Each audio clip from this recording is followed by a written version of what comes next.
The universe is going to show you the way. First, it will be a little nudge. Then it will be a knock. Then it's going to be the rhino. It's like, okay, I'm just going to disrupt everything because you're not listening, because you're completely burnt out. And because what you were creating is not aligned with what you think success looks like now, you're continuing to run on a treadmill that is not yours, or you're continuing to run a race that is not yours. And until you take a look at that, we're going to like smack you upside the head. And so that you have to look at it and pivot and take a new direction.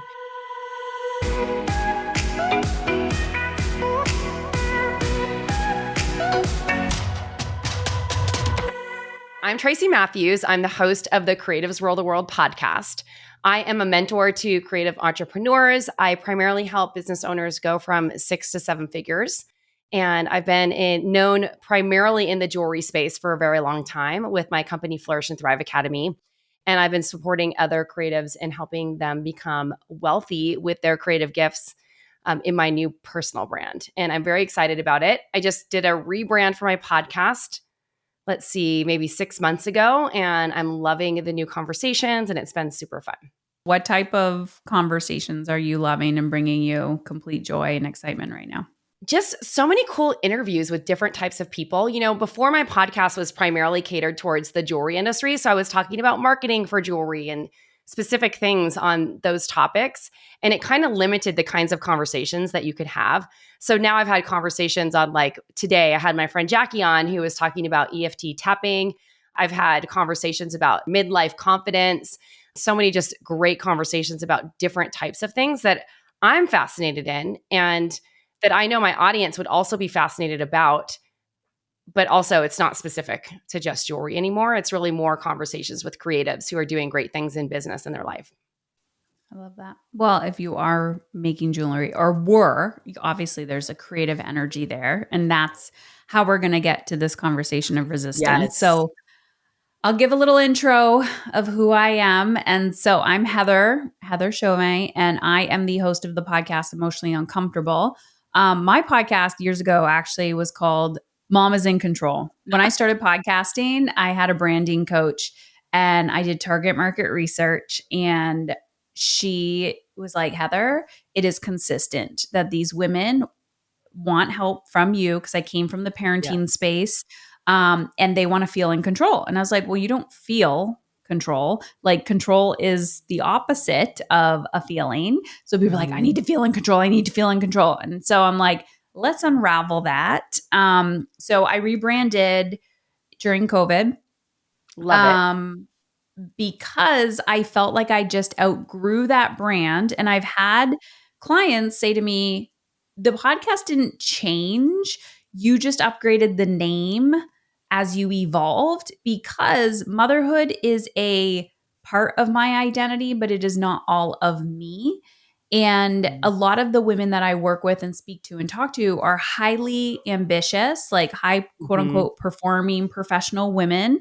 95% are raising children. The other 5% are raising, an adult or adults around them that are, as women, we're nurturers, right? And so there's this over nurturing. And so I don't center my conversation around motherhood anymore.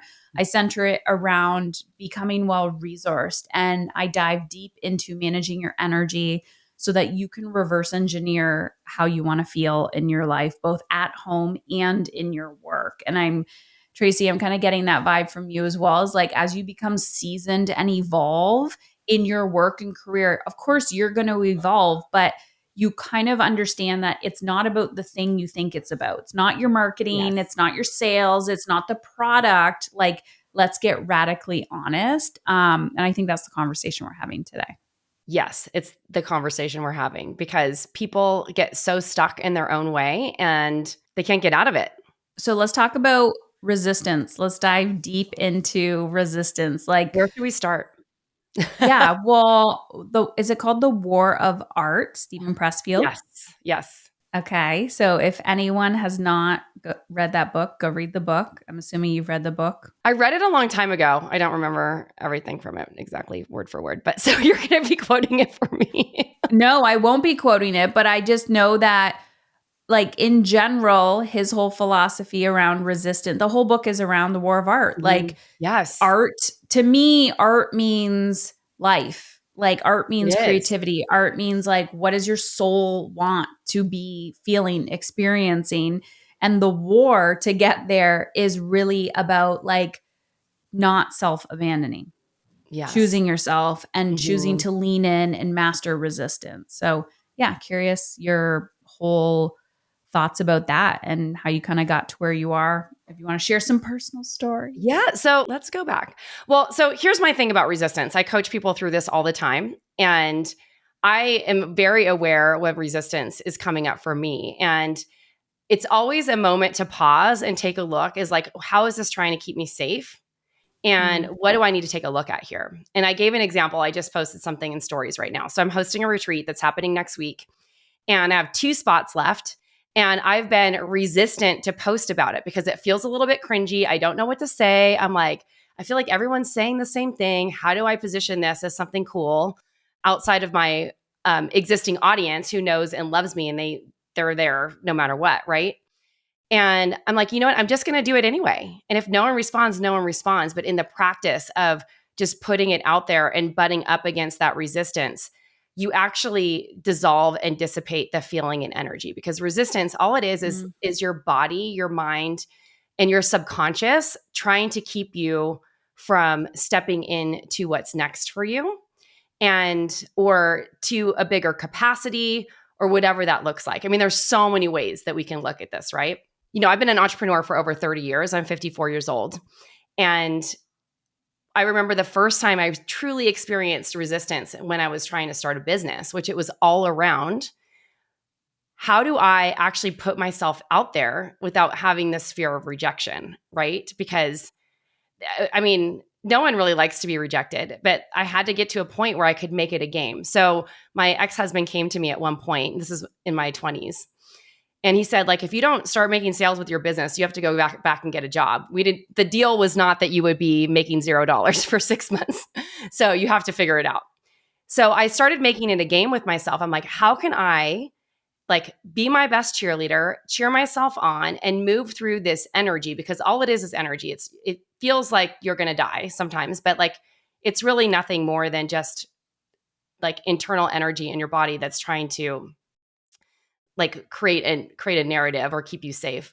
So I would make it fun. So I was like, well, what if I just did these things? And when after I did them, I celebrated somehow, or I celebrated every single time someone said no to me so that it became more fun than afraid, or I asked for feedback as to why they said no. And, you know, I was an artist, I was selling jewelry. This was back in the 90s, you know, when you had to literally pick up the phone, there was no email and get rejected, people like hanging up the phone on you, people saying no.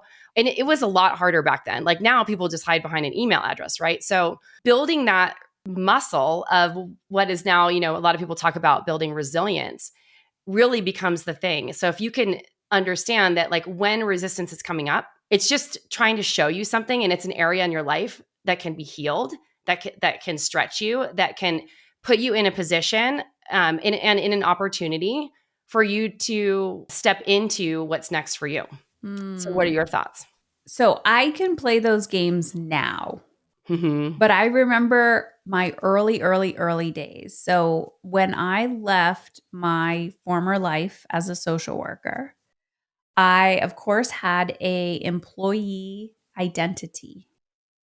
And nobody tells you about the entrepreneur identity and, like, you know, the risk tolerance you have to Right. develop, and like you're talking about visibility and fear of rejection and all of that, but people don't even know that. It's just like when they lean into anything, any other relationship, they're like, I didn't expect an identity crisis, I didn't expect an identity shift. They call it fear or they call it safety, Mm-hmm. right? Or certainty, like, oh, I just need a paycheck. And I'm like, Yes. no, I'm like, that's safety. So I remember one of the early mentors I had, it was such a, to me now, it was a cheap mastermind back then. Like it was like clearly for people in startup that like had $0. And I signed up. I said, okay, well, I'm over all my fear now, so I'm ready to start. And she goes, That's hilarious. you're over it? She goes, what do you mean you're over it? And I can actually remember the moment. I was like, yeah, I'm over my fear. Like I'm ready to do this now. And the way she reacted, she didn't call me out, but she was like, you're over fear? Like it's gone. And I'm like, yeah, it's gone. But it was just like gone for a moment in time, right? Yeah. Like that day it was not there. Not realizing. So now when people say that to me, they're like, how do you get over this? How do you get over fear, over guilt, over overwhelm, over all the things? And I'm Mhm. like, you manage it, you co-create with it. Like, so when I often talk about, or I remember this moment as well. I mean, I'm going deep into my I love it. story. So in 2013, I was diagnosed with a stage 4 cancer while I was in Mm. startup in my business, by the way. Oh, wow. So I like signed the papers to leave my job. So I had no safety net, financial safety Mhm. net. My youngest was a year old. So I have 3 boys at the time. They were like 9, 5, and 1. So I didn't have financial privilege to not work. Was Mhm. doing coaching calls, and I still, if you can see me, I use the whole hand for the phone. I don't use it like an iPhone or something. Like I was making calls from my hospital bed. I was doing Oh my coaching God. calls on the phone from my hospital bed. I wasn't using Zoom. We had Skype back then. And I remember my client saying to me, I actually have no problems now watching how you are leading and showing up, and still the fact that you can Mm. show up for me from your hospital bed. And I would tell them, like, so if I got sick or something, I was like, I can't do this. And they're like, absolutely, it was fine. But I was slowly starting to learn how to manage my energy. Mhm. Those calls actually gave me life. I think they were I super bet. healing during that time. But I mean, that's a whole other blur of a time. And that was a moment where I was like, this, oh, I'm good enough. I make good money, all of that, the resistance to receive more. I was like, this is what happens when you keep that story. This is Yes. what happens. You don't have the privilege. Like, I didn't have the privilege to fully heal because I couldn't financially afford it. Mm. But I remember talking about this in my TEDx talk where I said the war of art, Stephen Pressfield. I was like, if you resist it, that is literally the next door you should probably open. And if Yes. you want to buy back so much of your time and energy, open the doors that you are absolutely terrified to open, because that is going to buy back so much of your energy. And I think it's such an important growth tool because where all this resistance is coming up is 1000%. I agree with you where you need to look. How do you teach somebody to get there though? Like, is it Hmm. life experience? Like, do you recall when you were like, I understand this growth game now? Like, I get it. Well, yes and no. I was one of those people who was born who never really felt like they fit in. So, in high school, I never really felt like I fit in. And then, in other groups, I didn't feel like I fit in. And so, like, I think because of some family circumstances that happened when I was younger, I started on a healing process very early. My mom passed away when I was 21 years old, very suddenly. So it was kind of like, okay, I need to deal with this grief and everything. So I started practicing yoga. And I think getting into regular practice like that shows, I mean, that's where I kind of learned this principle of like stepping into what it is that Mm. you fear, right? Or stepping into the resistance. And eventually I ended up teaching yoga. But when you're learning how to do some of these very challenging poses and you're holding your entire body weight with your forearms and doing like a scorpion, let's say, and curling your toes over to try to hit your forehead or something like that, there's a lot of reason because you're literally defying gravity. And it almost seems impossible when you see someone else doing that when you're just starting a practice to think that that's even available to you when you're Mhm. stiff, right? And so the way that I think getting involved with a practice like that very early on in my life, at 22, 23, 24 years old, and then eventually teaching it for many, many years, in addition to running my multiple businesses, because I like to do a lot of things, it really showed me that the more that you just keep taking movement towards the thing that you want, the resistance just starts to dissolve. And so the way that I've always approached it and the way that I coach people through it is just, I think one of the reasons why we have so much resistance too is because the thing we want or the thing that's coming up from a resistance standpoint feels so big, right? Let's say we have this dream of like launching a new business. We've never started a business before. You just talked about this, right? And you have this identity of being an employee and it feels risky and you're doing all these things. Well, most people, most entrepreneurs don't know how to run a business necessarily before they start running a business. You learn to run a business by running a business. It's just in the doing that the resistance starts to get dissolved, right? And sure, you should definitely learn from people who've done it before you. You should get a mentor or a coach. You should join a mastermind in a group. All of that highly recommended. But all these people, I talk to people every single day, literally. They're like, well, I'll invest in your program when I actually have the sales to invest in it versus like, oh, I don't really know what I'm doing here. So I either need to learn how to do that and figure out how to do that or invest in something that's going to teach me how to do that. So it's like, I think people get stuck in this chicken or the egg thing. I don't know about you with your coaching. It's like, I need to do this before that. But what if that is the thing that's going to help them do this? So what I've always done and what I coach people through is just taking steps every single day that move you towards the thing that you want. So, and then all of a sudden, you've hit the goal, which is the crazy thing. And I think this other thing, I coach on this a lot, and I don't know if this has ever come up for you. People have a lot of resistance around setting a big goal or a target when they're especially creatives, because I work primarily with highly creative people. Mm-hmm. Because they feel ashamed, and shame is so powerful, I think, in this whole conversation, and probably the underlying emotion that people experience when resistance comes up. They feel a lot of shame if they don't hit the goal. And to me, it's so weird. I set goals like every single day that I never hit. Like today, I'm like, I'm going to make $10,000 today. Am I going to make it? I don't know. We'll see at the end of the day. But am I going to beat myself up if I don't make $10,000 today? No, it's just like a target. Like at least I tried, you know what I'm saying? And that momentum that you start to build brings you closer to that thing. And so people like have resistance to setting a goal because they get down on themselves that they don't hit it. And then they start this negative self-talk, like you're a loser. Like, who are you to think that you should be setting goals like that? And like, I'm just going to go back to what feels safe. And this is all, we know this, all subconscious programming. And at the end of the day, what if you set a goal? Like I set $10,000 and I made $5,000. Wouldn't that be awesome that I made $5,000? Right? That's way better than making $0. Yeah. And the day, like, I'm sure you remember a time where you're like $5,000. OMG. That's a lot of money. Right. And it's like creating goals, reach for the stars, land on the moon. And I just did this morning or yesterday with the team. And we were having like a little sprint goals.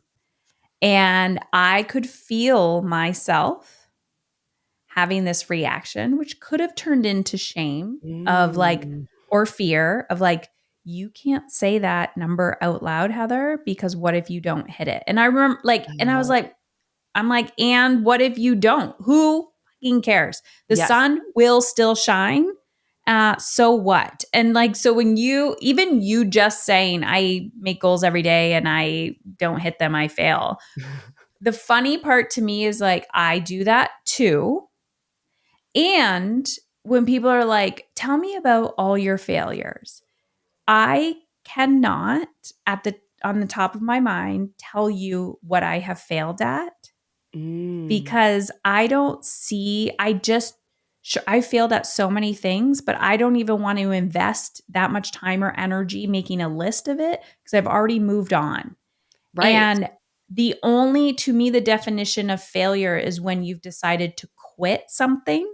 And so like, what if I fail? What if I fail? And I know now, and many moments in my life, and like I dive deep into this in my book and on the podcast, failure was not an option. I didn't have the privilege to fail. Right. So I got pregnant at 18. I was so terrified. I remember looking at my son for the first time thinking, what if I fail? What if I fail? And I was like, well, you can't fail at this.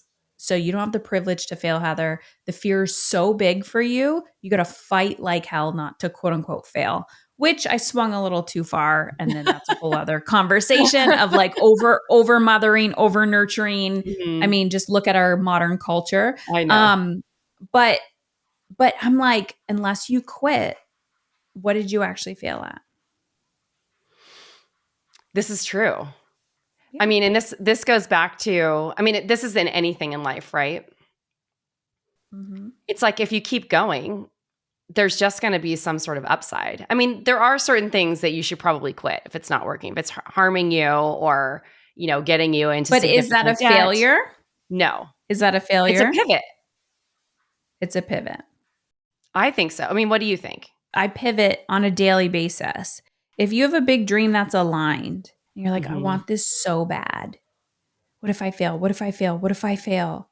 That's a very different energy than leaving an incredibly toxic relationship. If Yes. I leave, I'm a failure. That's not the same thing. No, that is not the same thing. Sometimes, and I don't think that, well, it's interesting. In 2008, my first business was completely wiped out. I had to file for bankruptcy. I felt like the biggest failure. But I realized, in hindsight, and even talking to a lot of people, like so many of my colleagues and peers at that time were like, the only reason why I made that through that is because I got a huge order from X, Y, and Z, and they actually paid. Do you know what I mean? Mm, So I was like, oh, okay, so maybe I just was one of the unlucky ones who ended up taking orders from accounts that did not pay and then had my jewelry and wiped out the business and the whole thing. My partner Jason said to me, he's like, is that a failure? Something that you literally could not control, a market crashing?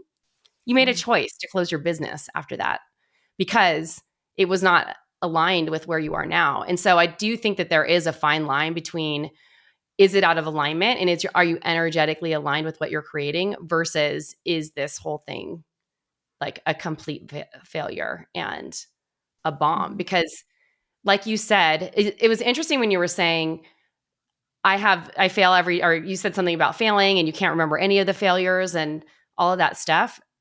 That's the only one that I would say like that is a big moment in my life where I was like, oh, well, that could be perceived as a failure. But actually, it was the biggest teacher for me.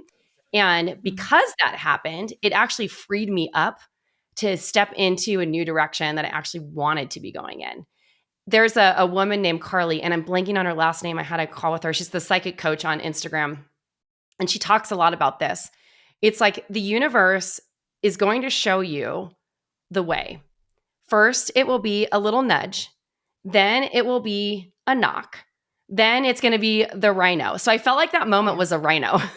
Do you know what I mean? Like, it's like, okay, I'm just going to disrupt everything because you're not listening, because you're completely burnt out. And because what you were creating is not aligned with what you think success looks like now, you're continuing to run on a treadmill that is not yeah, yours, or you're continuing to run a race that is not yours.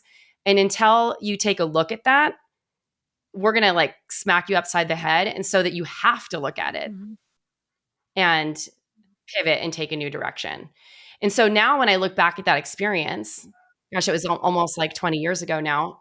It feels like such a gift because who knows what would have happened to my health or whatever if I would have kept doing something that was not aligned with where I really wanted to go.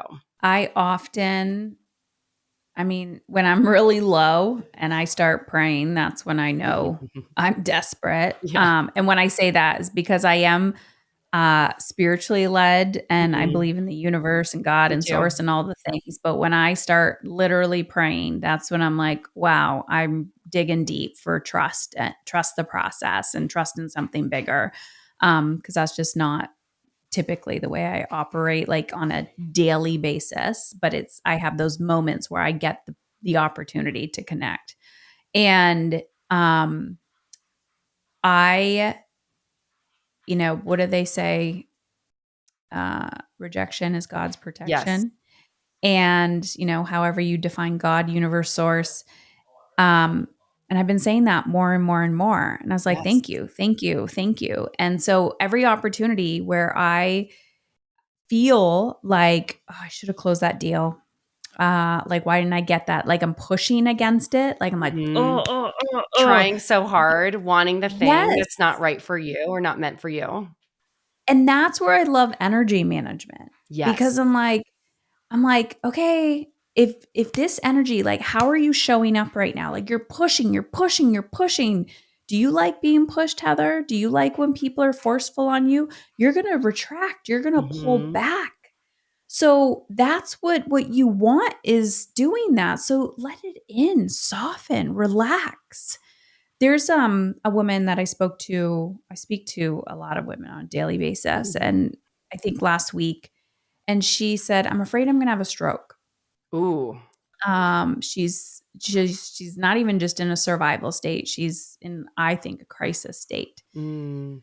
She goes, "If something doesn't change, like, I'm afraid I'm going to have a stroke." And I was like, "Is that not a wake up call for you?" And she just can't give herself permission to do it. I said, "What's going on? Like, what are you afraid of?" She goes, "I'm afraid I'm going to fail." And I'm like, Ugh. is getting to the point where you cause yourself to have a stroke, Mm. do you consider that failure, or the potential of diving into something? I said, "Is it a fear of failure, or that you actually don't trust yourself?" Hmm. The disconnect that we have from ourselves, like our soul, but also deep self-trust within ourselves. Yes. Like, when you constantly abandon yourself, you have broken the foundation of trust with yourself.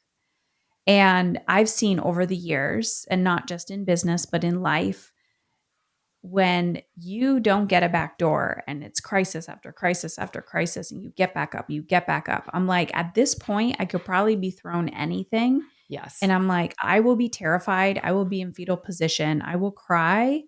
I know I won't quit. And I can honestly say, I deeply do trust myself. I love that. Let me backtrack a little bit. Yeah. I've been in this huge season of waiting for this very specific reason because Mhm. I've built this great business. I knew that something needed to change. I was not personally aligned with what I'd created after 14 years. And I had some options. I could close the business down, I could try to sell it, which I didn't have the right opportunities come in, or I could wait and see and let myself have the time to get the clarity so that it came in. And I've been interviewed about this a lot. I've intentionally descaled my 7+ figure brand on purpose so that we had the space to wait and see what Mm. happened or what we could come up with. And what we realized was over the past 14 years, we had created some incredible programs. And we also see the market change. And what everyone wanted was support and coaching and to be in a community, in a space where they felt like they could get their questions answered. People didn't want a course anymore. They didn't want some of these other things. So Mhm. the answer was actually sitting right in front of us, but we were so tied sometimes to what had happened in the past. And I think this is where people get in trouble. They don't have a vision for where they're going. And when you're not aligned with something, it's hard to create a vision for anything because you're just like so in the present, like energetic resistance and like muck and like trying to survive or whatever, that it's hard to get clarity. And that's totally normal. So sometimes you just have to sit in that discomfort, in that resistance, in that space of not knowing that if you trust yourself enough, that the answer is going to drop in. And I want to share this story only because it took us a very long time. And there was a moment earlier this year where we thought I was going to close the business down. I'm like, maybe it's not that I'm quitting or giving up, but we had a long run. We served thousands and thousands of people, and Tracy's going in a different direction, and maybe that's okay. But then my coaches come back and they're like, the community, like they love it. Like, let us do this. So what we came up with was like one core offer that was basically a blend of everything that we'd done before, but we were having a hard time like really turning it into one thing until I finally got like everyone on board with that idea. I'm glad that I waited and I wasn't rash in doing that. And part of the process of getting to the next level, when you are running a race that's not yours anymore and you're feeling burnout and you feel like resentful towards your community or you're resentful towards the people in your life or your team because you're not what is actually happening is like a resentment with yourself for actually like continuing to tolerate something that is not aligned for you. That's a moment to take a look inside to get back into recalibrate everything. And so we launched this new offer, and I literally am in so much shock right now because the response has been so great. Oh, it was just sitting here all along. We just needed to rethink what we did because before, the community that I serve with jewelry designers, a lot of the people that come to us, they can't afford a $10,000 a year program and they don't see the value in investing in it, especially if they haven't experienced working with us yet. So what if we could take the coaching that we had in that $10,000 program, strip away the things that were expensive about the program, right? That we commanded the $10,000 price point for, blend in all the rest of the things, and then have it be something that can really serve people at all different stages because it's not a one size fits all program. It's like you take what you need and come and get coached from us. And it was so liberating to actually sit in that process because had I made a different decision and not just paid attention to what was going on within me, the future would have been obviously very different, but also I probably would have given up something that has been so great in my life. And there's a lot, the story is still unfolding. So it's not like there's a lot still happening with all of that. But the point being is like I've had this passion for launching a new brand for a whole variety of creatives who really want to build wealth in their business and in their lives. They want to be wealthy creatives. And having this new offer actually gives me the freedom because it's not something that requires launches. People can come in at any given time. And I kept listening and I kept trusting. And this is the question I want to answer to you because part of this, the nudge, the knock, and the rhino thing is like, how do you get your internal guidance to know that you're moving in the right direction? That's the question I want. Because every time I would ask, like, should I close it? It was like, and I wanted to close it, trust me, because it felt like a burden at the time. And it kept saying no. And I'm like, why is it saying no? It's interesting. How do you get a no or a yes? Like, how does that show up for you? And I'll tell you my process. Well, for me, I'm a body person, so I feel it in my body. Like whenever I feel stressed about something, it's like starts here and it spirals up to my throat kind of thing. So a no is like constriction energy, and a yes is spaciousness, and it's usually my voice telling me, which is weird because I'm like, that's just my mind telling me what to do. But I'm like, is this a yes or is it a no? And I have this internal guidance system. So I kind of channel my angels and guides, and a yes is a tap on the left bicep and a no is a tap on the right bicep. And then it's also the feeling in my body. It's hard to explain because it's like different for everyone. Well, number one, I love that you're just intuitively explaining your process and not telling me some 5-step framework of it can't be though. No. And I had this argument with somebody recently, conversation about intuition. And she's like, oh yeah, I've taken like 5 courses on intuition. I said, well, you don't trust yourself. And she's like, what do you mean? I said, well, what's your biggest challenge right now? And she's like, that I don't trust myself. And I was like, you've taken 5 courses on intuition and you're stuck in inaction. I said, you really want to learn how to trust yourself? I said, that's a courage game. And tapping in, sure, listen intuitively, but you got to feel through it. And then sometimes you just, okay, it feels like a yes. So I'm going to say yes. And then you say yes and you're like, oh shit, was that supposed to be a no?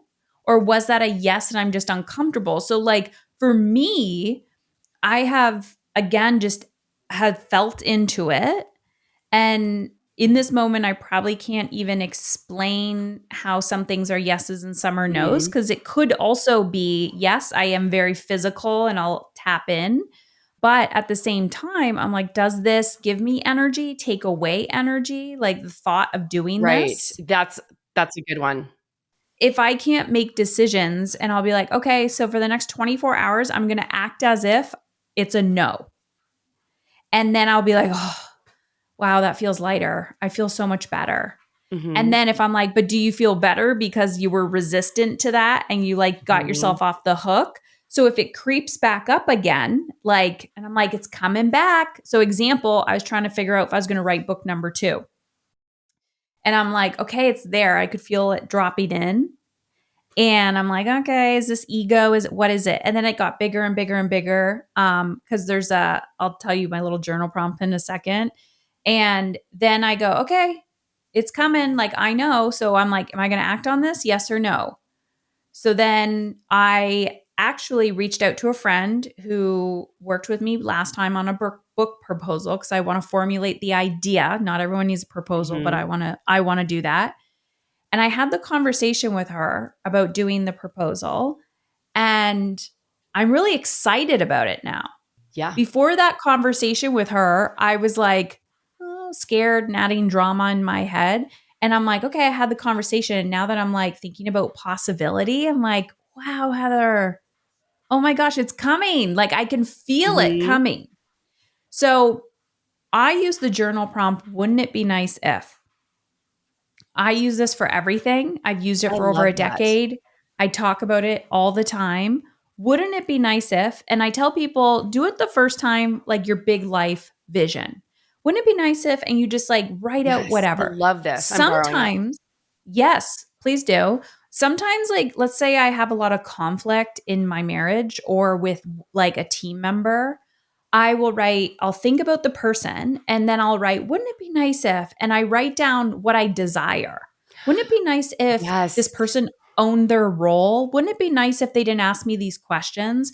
Wouldn't it be nice if I felt light and easy and free? Wouldn't it be nice if, my husband did this, this, this, this, this? Wouldn't it be nice if I didn't have to ask for this? Wouldn't it be nice if whatever? And I'll use it for little buckets of my life or bigger visions. And it's almost the only journal prompt I use when I'm trying to get clarity on my vision. So I wrote, wouldn't it be nice if, and then book number 2 kept popping up on there, one here and there. Mhm. So when I gave myself permission just to flow, it would pop up. And I was like, so it took a while because I'm like, oh, it keeps popping up. So my point is, I really have leaned into non attachment in I want to be the vessel. I want things to flow through me. And here's the thing, another thing is, I pay attention to, I guess you could call them energy leaks. Mhm. So I'll tell my clients to write a resentment list. And I'm like, write all, and I think I got that from Terry Cole.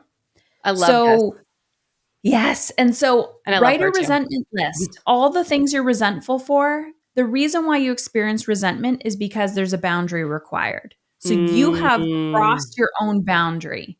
You have crossed a boundary somewhere, which is why you are angry or resentful now. So which is a good thing because you have control over your boundaries. You just have to learn how to implement them. It's a skill. It's going to be emotionally uncomfortable.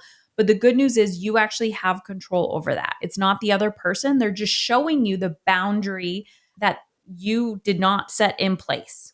So you have resentment, you have your wouldn't it be nice list. All of these things are inside. So if I'm using these like internal guidance system, quote unquote, Mhm. tools, all of a sudden, I start taking action. So as I tell people, I'm like, what's your bigger vision? We're going to get there. Mhm. The second you start to implement, oh shit, your shit's going to come up. You don't need Yep. to be in therapy for 10 years. I mean, you can go, there's a value in that. I'm a former therapist. Yep. But if you really want to figure out what's blocking you, go after your future.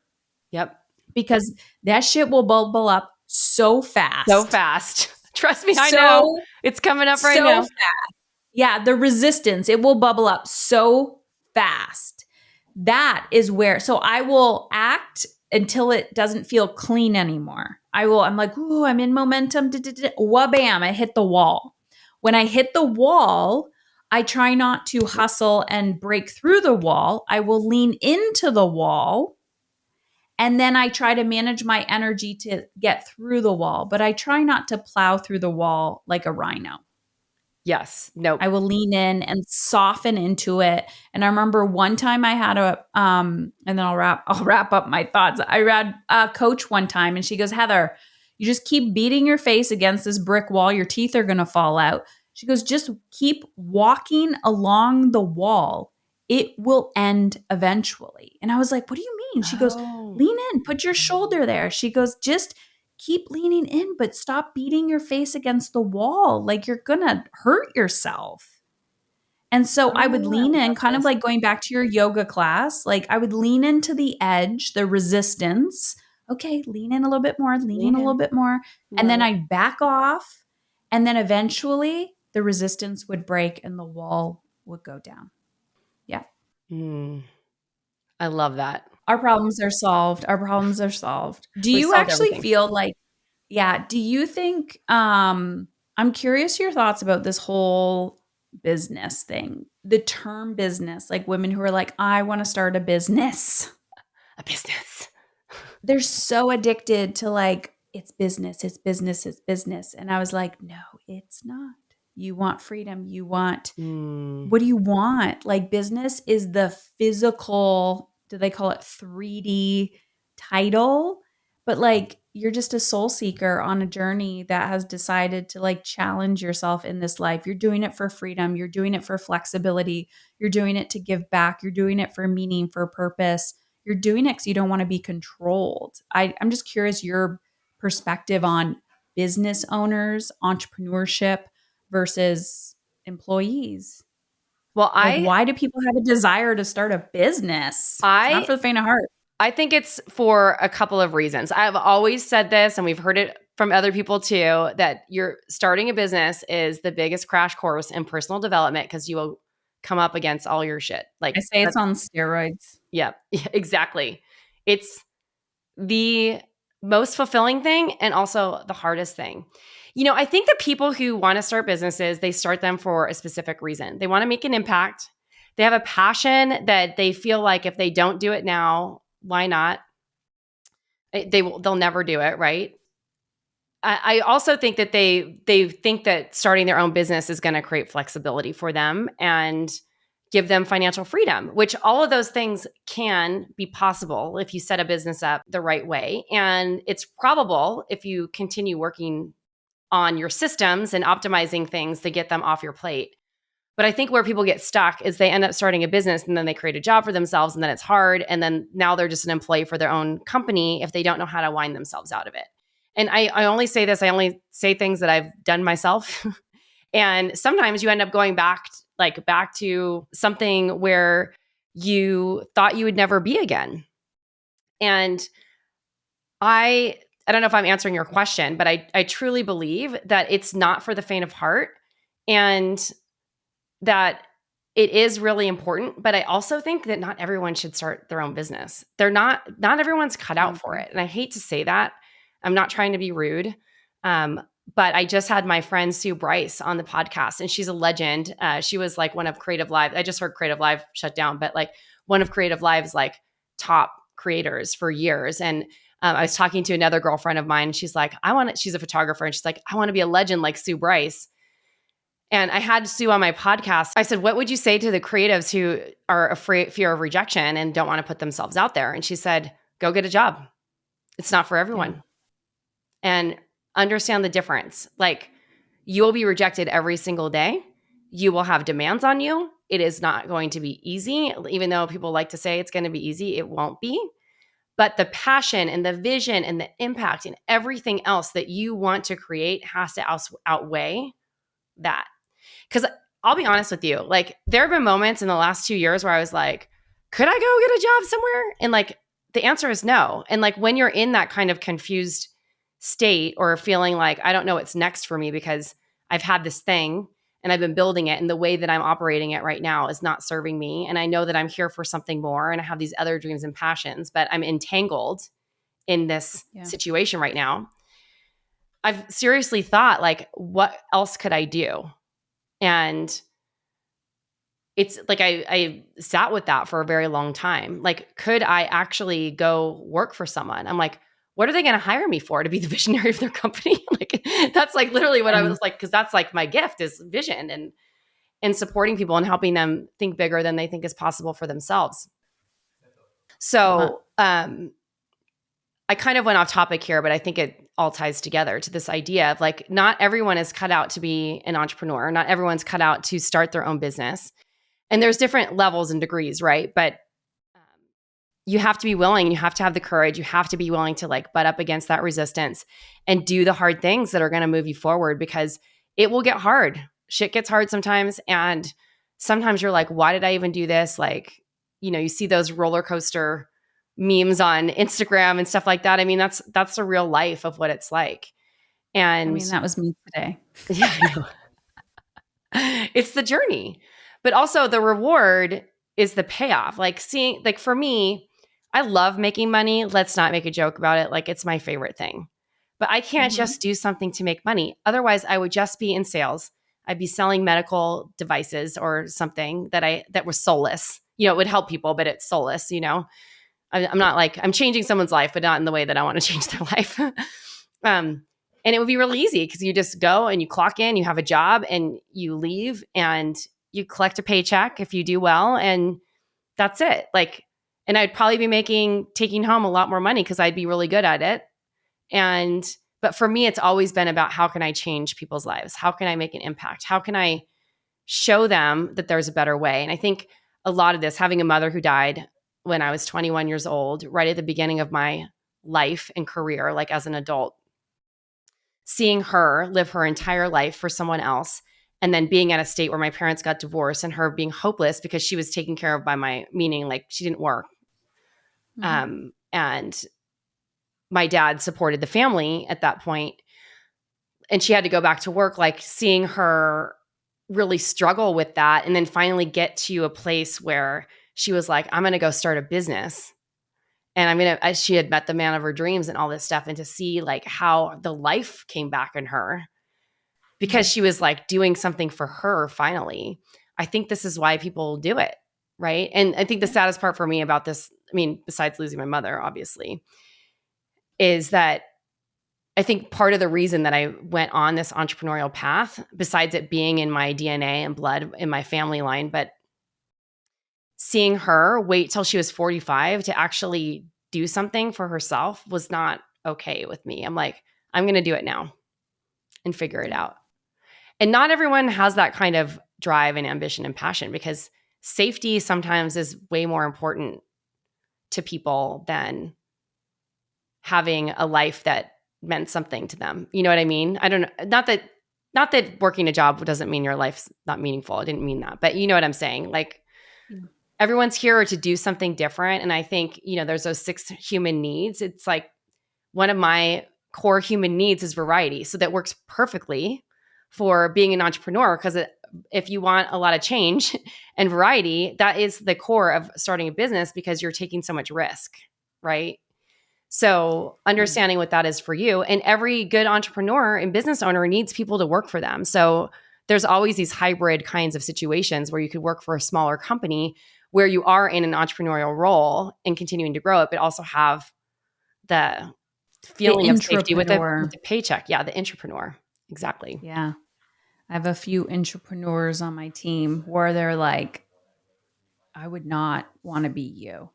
Yeah. I don't like being visible. And I was like, great. I'm like, then you are just hanging out with me or I literally give you referrals when colleagues and friends are like, do you have anybody? And I'm like, yep, this person's got capacity. And, you know, sometimes I'm like, man, I wish it was that easy for me, quote unquote. Yeah. It's always in my head, the story of like, I wish that was easy. And I was like, but you live a different life and you have to take different risks. And, you know, the more I realized a long time ago, and Tracy, I just want to say thank you. I know we'll have to wrap up our conversation, but I remember, like, I just want to say thank you for this conversation. But when you were talking about your mother, I could feel it.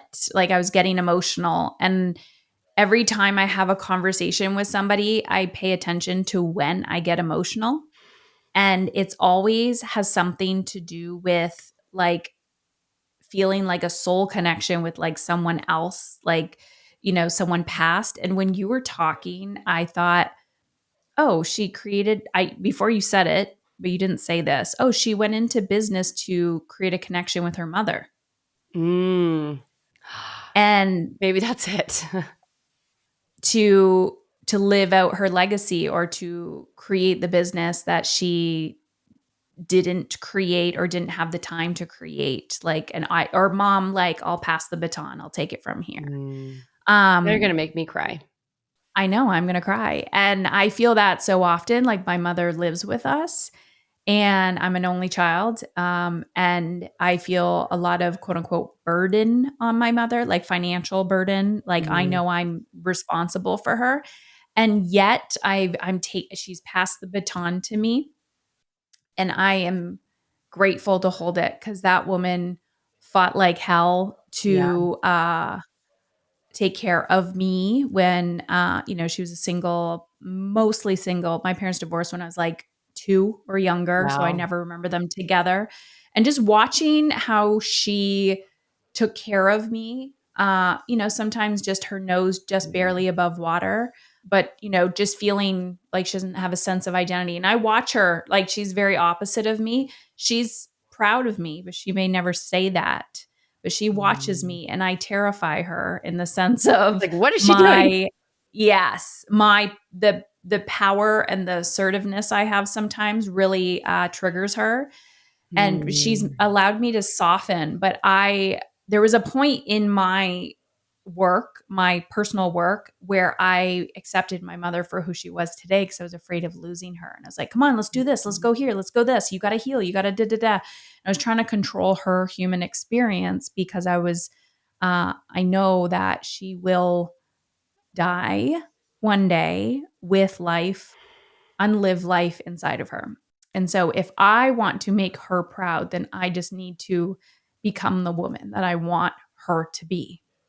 And so that's Mm. my deeper why of why I do what I do. I want to become the adult that I needed as a child. I want to become the woman that I needed when I was starting my business and I was drowning in motherhood. Right. And I was like, I want a successful woman to mentor me so I can feed this ambition and not abandon the ambition, but also be present for my kids. And I couldn't find one. So I had to become her. So Mm. I'm just like, become her, and we can't control other people, but we can pass the baton and say, I got it from here. So let's Thank just you. cry and wrap it up. Oh no, I'm like,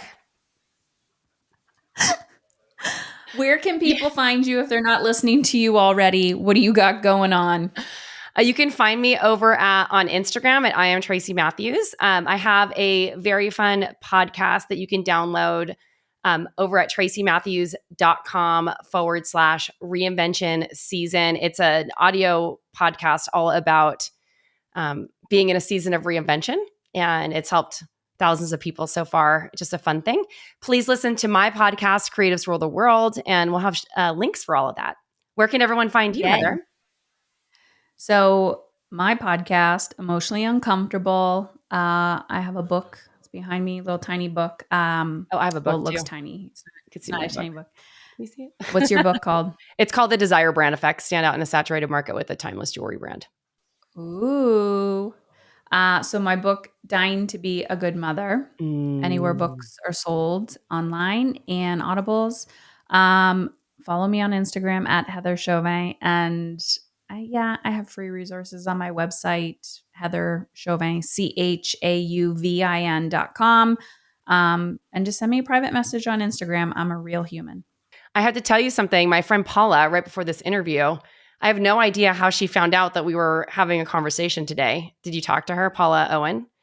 She is like, I heard you're having a conversation with Heather today. And I was like, how did you know? Photographer. Yes. photographer. She's like, she really helped me tap into my gifts. So I just wanted to give you that little shout out. Okay, we'll talk offline. Yep. Paula, I met at another women's event. Yes. And here's the fun thing. I think people's children send them to me. So she started talking to me about her kids. And then I said, oh, you have like you're special. Like you're like a little secret closet healer. And she looked at me with like big eyes. I said, I'm hosting a retreat and I need a photographer. And she came. And by the end of the weekend, she was doing like readings with everybody and was just cracked open. And she goes, thank you. And the funny thing is, I'd never have had like one-on-one coaching with her or anything. I just saw her, who she really was. And I always say, people like, when I walk into networking, they're like, what do you do? I'm like, oh God, here we go. Right. I'm sure you feel like, so I go, I just bring souls back to life. And everyone's like, what? And I'm like, yeah, we're not going to have a conversation about that. I just think my secret, but I guess my secret belief is I believe the secret we're all searching for. It's like the more you become, the lighter you feel, that's everything will fall into place. This is true. So true. Yeah. And she's so talented too. Yeah. She really is. So thank you for that. Such a small world, I know. Especially online. I know. All right, my dear. Thank you.